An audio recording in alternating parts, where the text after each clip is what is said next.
Aujourd'hui, la vitrine, on est venu se préparer ici. Il pleuvait, puis ça fait changement. Là. C'est la première fois qu'il pleut depuis longtemps, je pense. Hein? Ben, moi, j'aimerais ça voir qu'est-ce qui se passe cette semaine. Il y a beaucoup d'événements en lien avec l'OSM, étant donné qu'ils font la virée classique. Je sais, j'ai vu, ils font un truc aussi dans le cas de la Fierté Montréal, un truc de l'OSM qui s'appelle Quiet Place. Je pense à l'esplanade, où est-ce que c'est, stade olympique. D'ailleurs, demain, ils font leur grand concert à l'esplanade Sun Life. Ben nous, qu'est-ce qu'on a planifié? On a jeudi soir Dream Academy, c'est la relève des drag queens. C'est la relève des drag queens au parc Émilie-Gamelin.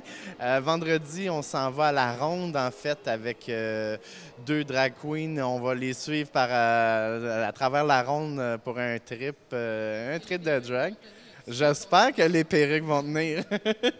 Et puis samedi, ben, c'est la journée communautaire sur Sainte-Catherine. On devrait suivre deux militants pour les droits des homosexuels et LGBT, qui est M. Tatchell et Bobian, un Serbe qui milite pour la cause. Et puis évidemment, ben, le défilé dimanche sur la rue René-Lévesque et puis qui se termine au parc Émilie-Gamelin avec le T-Dance.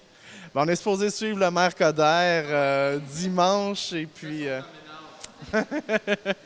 Écoute, c'est qui va être au festival reggae en fin de semaine? Beaucoup de monde, dont des grosses vedettes comme Sean Paul. Lui, il va passer samedi soir, donc la grosse soirée.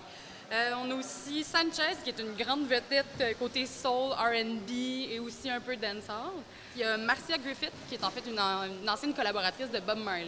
Tu me disais tantôt qu'il se passait quelque chose à la TOU aussi en fin de semaine. Oui, à la TOU en fin de semaine, il y a la Faya, qui est en fait un espèce de petit festival inspiré du carnaval de Valence. Donc, pendant 3 mois, il y a plein d'artisans, de bénévoles et puis de gens de la communauté du quartier Saint-Michel, Villeray-Saint-Michel, qui ont érigé une structure de 10 mètres de bois et de papier. Et puis, à tous les ans, puis à chaque année, ça représente quelque chose de différent. Donc, c'est 3 jours d'événements familiaux, d'activités familiales, des ateliers, voire des performances de cirque. Festi-Blues en fin de semaine. On a eu des belles rencontres avec Marc Dupré. Il y avait aussi Brian Taylor de La Voix qui était là, qui a fermé le show dimanche soir. Nous autres, cependant, on a eu un petit truc avec Mister Valère. Ils nous ont amené à leur montage de stage jeudi. On a pu les suivre aussi backstage pendant le festival. Et puis, M. Valère, cette semaine, a fait aussi le lancement de leur nouveau clip qui est Life is Brutal.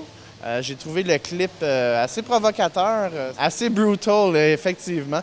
Puis en parlant de vidéoclip, on est allé au lancement du dernier vidéoclip de Dom Hamel cette semaine, hier en fait, chez Normand, sur le plateau Mont-Royal. Dom Hamel qui a tourné son vidéoclip à nos studios chez Nomade.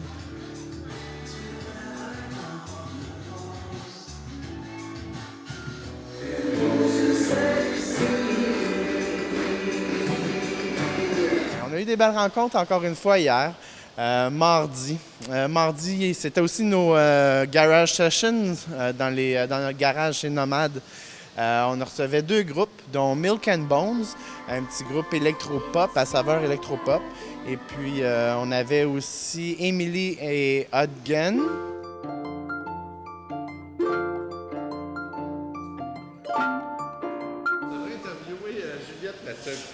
Oui, j'aime beaucoup ça, faire ça, Joey. Puis il y a de bonnes chances qu'on prolonge en fait les sessions à l'automne, donc que ça dépasse du pilote. Mais ça reste à parler avec Jason, voilà. Mais on a du succès, donc il faut en profiter. Ça devrait être un rendez-vous la semaine prochaine, même heure, même poste. Fait que merci les filles, vous êtes super gentils. Wow! Hey, moi, à chaque fois que je viens ici, je m'enfarge à quelque part. Un péripétie de l'été chez les Nomades. Fait que c'est à peu près ça que j'avais à dire cette semaine.